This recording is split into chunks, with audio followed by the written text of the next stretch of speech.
CBI അന്വേഷണത്തിൻ്റെതായ ഒരു ഘട്ടം ഇപ്പോൾ വന്നിട്ടുണ്ട് എന്ന് പൊതുവിൽ കാണുന്നില്ല. കാരണം അന്വേഷണം ശരിയായ രീതിയിൽ നടക്കുകയാണ്, അന്വേഷണം ക്രമപ്രകാരം നടക്കുകയാണ്.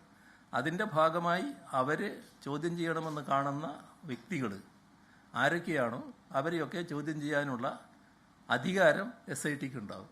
അവരത് ഉപയോഗിക്കുകയും ചെയ്യും. അത് ആ നിലക്ക് നടക്കട്ടെ. അതാണല്ലോ ഞാൻ പറഞ്ഞത്.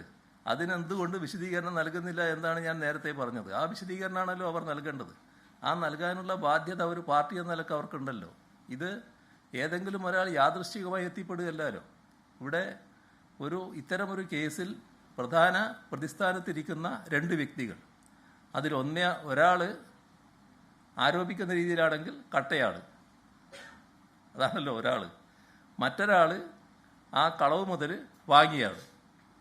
ഈ രണ്ടുപേരും ഒന്നിച്ച് എങ്ങനെ ഒരേ സമയം ഇവരുടെ അടുത്തെത്തിപ്പെട്ടു? അതിൻ്റെ കൂടെ അടൂർ പ്രകാശും ആൻ്റോ ആൻ്റണിയും നിൽക്കുന്നു. എങ്ങനെയാണ് രണ്ടുപേരും ഒന്നിച്ചെത്തിയത്? അതിലൊരാൾ പറയുന്നു, ഞാൻ മുൻകൈ എടുത്തല്ല, എന്നെ പോറ്റി വിളിച്ചിട്ടാണ്. പോറ്റി കയറുന്നിടത്തെല്ലാം ചെല്ലേണ്ട ആളാണോ അദ്ദേഹം? പോറ്റി വിളിച്ചാൽ പോകേണ്ട ബാധ്യതയാണോ അദ്ദേഹത്തിനുള്ളത്? എങ്ങനെയാണ് എന്നത് കൂടുതൽ വ്യക്തതയോടെ പറയാനുള്ള ധാർമ്മികത ആ പാർട്ടി കാണിക്കണ്ടേ? അതിനുവേണ്ടി സംസാരിക്കുന്നവർ കാണിക്കണ്ടേ? അത് ബാലിശമായ ഒരു പ്രശ്നമാണോ? ഈ പ്രശ്നത്തിൻ്റെ ഏറ്റവും ഗൗരവമായൊരു വശമല്ലേ?